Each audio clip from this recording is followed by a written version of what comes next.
De la Mesa de Trabajo por una Pensión Digna, que es la que convoca, la cual está conformada por una serie de confederaciones, federaciones sindicales y movimientos de la sociedad civil, como para citar algunos.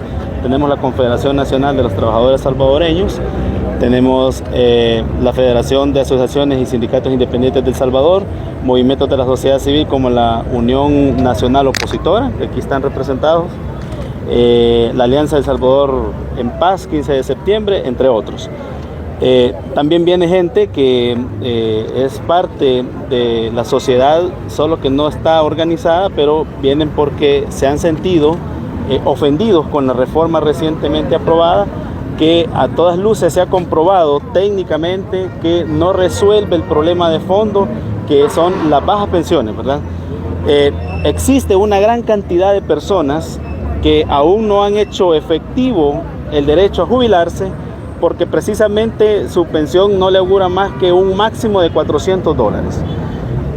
Queremos aclarar a la sociedad, al pueblo salvadoreño, que el aumento recibido por nuestros hermanos pensionados por vejez, que son alrededor de 120,000 personas, es un derecho que justamente lo han recibido y nos alegramos por eso.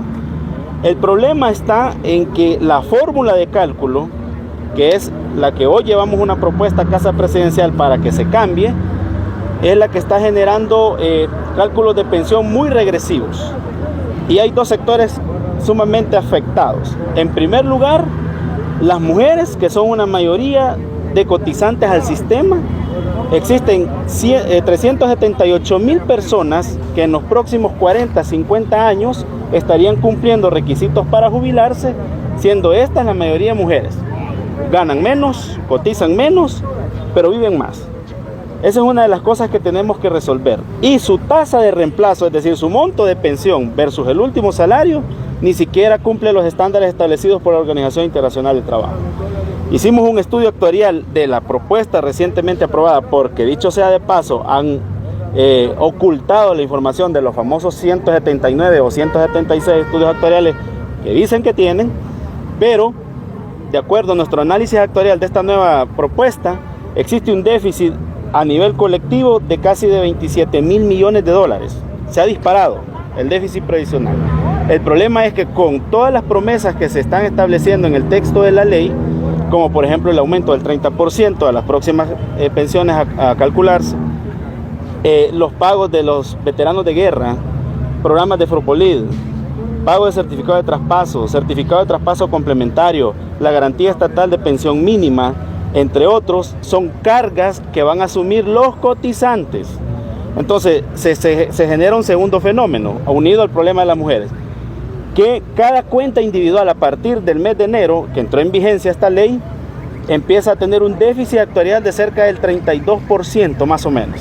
Traducido en dinero, quiere decir que los jóvenes que estamos entre 30 y 40 años, al 2023, vamos a tener un déficit actuarial en dinero, ¿verdad?, de cerca de $30,000 hacia arriba. Esto está generando una crisis de insostenibilidad del sistema que hay que atacar inmediatamente, porque lo que nos está augurando es que en el periodo más inmediato vamos a entrar en una crisis colectiva de la cuenta de garantía solidaria, y más adelante viene la realidad para aquellos que van a pedir su cálculo de pensión, porque el aumento del inciso 1, artículo 98 de la nueva ley, ese 30% lo va a asumir el cotizante.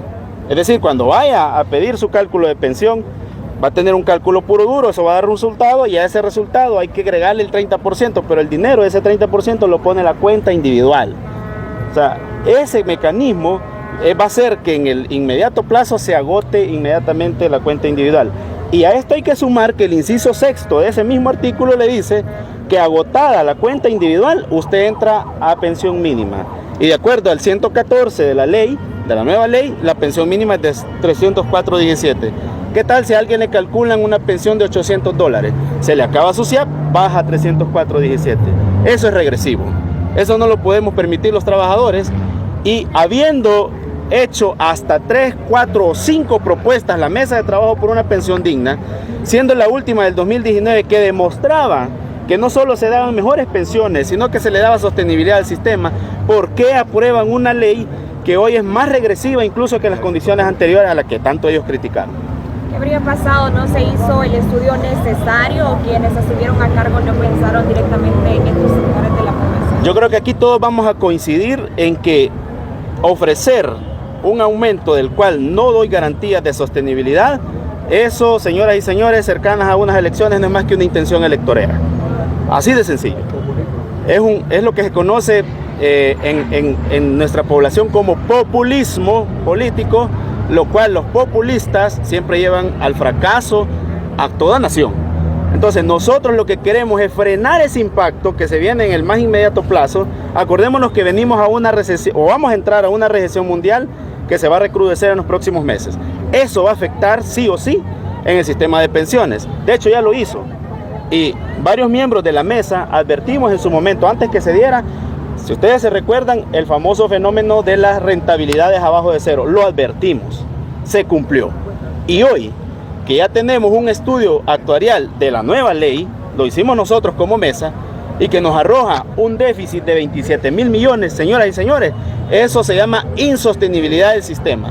Ahora, la propuesta que nosotros llevamos, lo que hace es frenar ese impacto, porque estamos proponiendo una fórmula de cálculo mixta que pueda garantizarle al trabajador y a la trabajadora dos cálculos. Uno, administrado por el ISP, que nos parece uno de los puntos rescatables de la nueva ley, porque es una nueva institución pública que pueda competir en el mercado previsional con las AFP.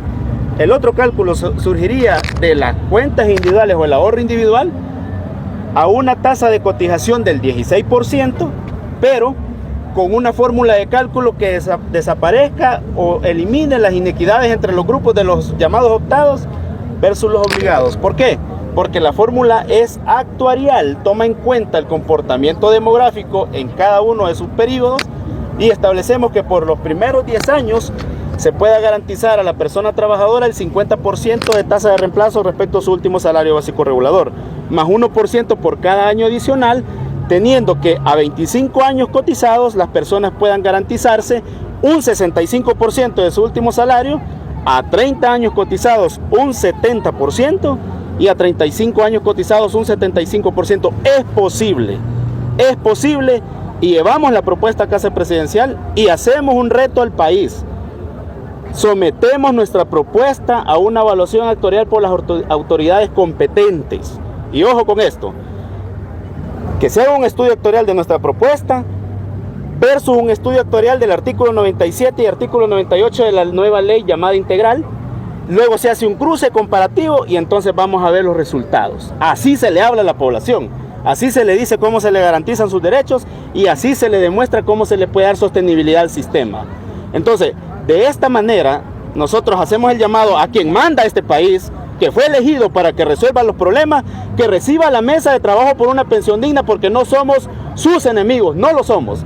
Somos hermanos salvadoreños y estamos comprometidos con un problema tan delicado que está comprometiendo la vejez, la capacidad de poder vivir dignamente después de los 60 o los 55 años, entre ya sea hombre o mujer.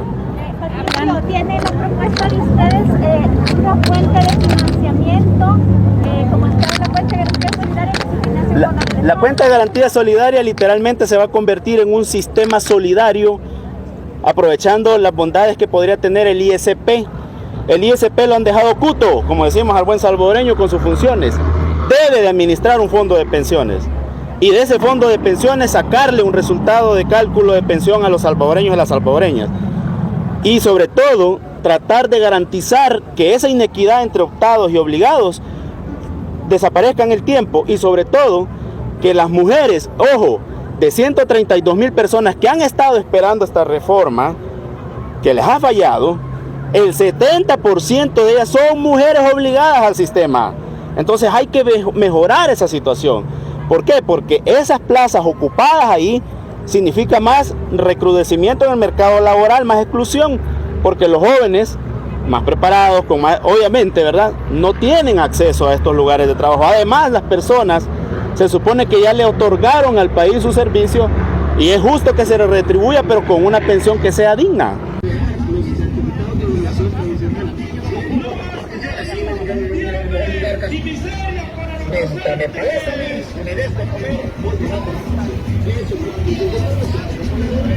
¡No más de miseria y burla para los educadores!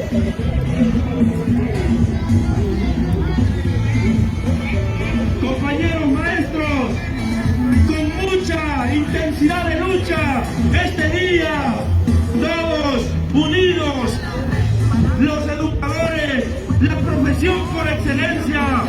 Por eso los gobiernos no valoran la profesión que forja todas las profesiones.